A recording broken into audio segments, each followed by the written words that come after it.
বন্ধুরা তোমরা কেমন আছো? আজকে আবার চলে আসলাম মিনি কিচেনের ভিডিও নিয়ে। এটা কিন্তু আমার নতুন উনুন, তাই নতুন উনুনে ভাবলাম আজকে রান্না করি। বৃষ্টি বৃষ্টি ওয়েদার তো যেখানে সেখানে এই উনুনটা নিয়ে যায়, তাই ভাবলাম আজকে এই উনুনেই রান্না করি। মিনি কিচেনে করবো আজকে কাঁঠালের দানা ভাজা। তোমরা কে কে কাঁঠালের দানা ভাজা খেয়েছো? কাঁঠালের দানা কিন্তু পোড়াও খুব ভালো লাগে। প্রথমে উনুনের জালটা ভালো করে ধরিয়ে উনুনের পরে বসিয়ে দিলাম কড়াই। এবার কড়াইতে তেল দিয়ে কড়াই তেলটা কিছুক্ষণ গরম করে নিয়েছি। এবার দিয়ে দিলাম কাঁঠালের দানাগুলো। তেলটা গরম হলে কাঁঠালের দানা এবারগুলো কিছুক্ষণ ভালো করে ভেজে নেব। কাঁঠালের দানা ভাজা খেতে কিন্তু খুবই ভালো লাগে। কাঁঠালের দানা যত ভালো করে কুচিয়ে নেবে তত বেশি খেতে ভালো হবে।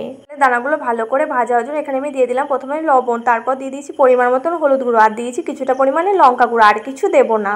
তোমরা লঙ্কা গুঁড়ো নাও দিতে পারো, এমনিও ভাজতে পারো, কিন্তু লঙ্কা গুঁড়ো দিলে একটু ঝাল ঝাল খেতে বেশি ভালো লাগবে, এটা আমার কাছে মনে হয়। সবকিছু দেওয়া হয়ে যাওয়ার পর কাঁঠালের দানাগুলো খুন্তি দিয়ে আরও কিছুক্ষণ ভালো করে নাড়াচাড়া করে দিলাম। বন্ধুরা তোমরা যদি এখন আমার চ্যানেলটা সাবস্ক্রাইব না করে থাকো অবশ্যই মনে করে আমার চ্যানেলটা সাবস্ক্রাইব করে দিও। যদি তোমাদের কাছে ভিডিওটা ভালো লাগে তাহলে ভিডিওটা একটা লাইক করে দিও, আর পাশে থাকা বেল আইকনটা অবশ্যই মনে করে প্রেস করে রেখো, যাতে আমার পরবর্তী ভিডিও নোটিফিকেশন সবার আগে তোমার কাছে পৌঁছায়। 2-3 দিন ধরে তো একভাবে বৃষ্টি হচ্ছে, আজকে একটু বৃষ্টি হয়নি, কিন্তু আবার রোদ ওঠেনি, মেঘলে মেঘলাই ছিল ওয়েদারটা। কাঁঠালের দানাগুলো আমি কিছুক্ষণের জন্য ঢেকে দিলাম, তাহলে কাঁঠালের দানাগুলো তাড়াতাড়ি করে সেদ্ধ হয়ে যাবে। আমি বেশি মিহি করে কোচাইনি তো তার জন্য।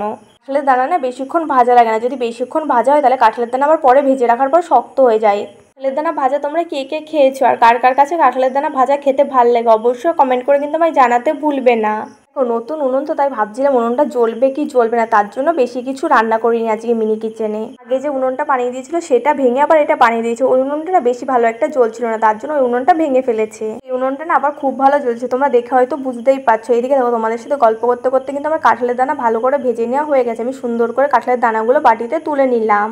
বিকালবেলা আমি বসে বসে কাঁঠালের দানা খেতে থেকে তোমরা বলো আজকে মিনি কিচেনের রান্নাটা তোমাদের কাছে কেমন লেগেছে অবশ্যই কমেন্ট করে কিন্তু আমায় জানাতে ভুলবে না। আর যদি তোমাদের কাছে ভিডিওটা ভালো লাগে তাহলে ভিডিওটা একটা লাইক করে দাও। নতুন নতুন এরকম মিনি কিচেনে ভালো ভালো ভিডিও দেখতে চ্যানেলটা অবশ্যই সাবস্ক্রাইব করে রেখো। তোমরা পাশে থাকলে আরও এরকম ভালো ভালো ভিডিও করে তোমাদের দেখাবো। আজকে তাহলে আসি, দেখা হচ্ছে পরের ভিডিওতে। ভিডিওটা ভালো লাগলে লাইক কমেন্ট সাবস্ক্রাইব শেয়ার করতে একদম ভুলবে না কিন্তু তোমরা।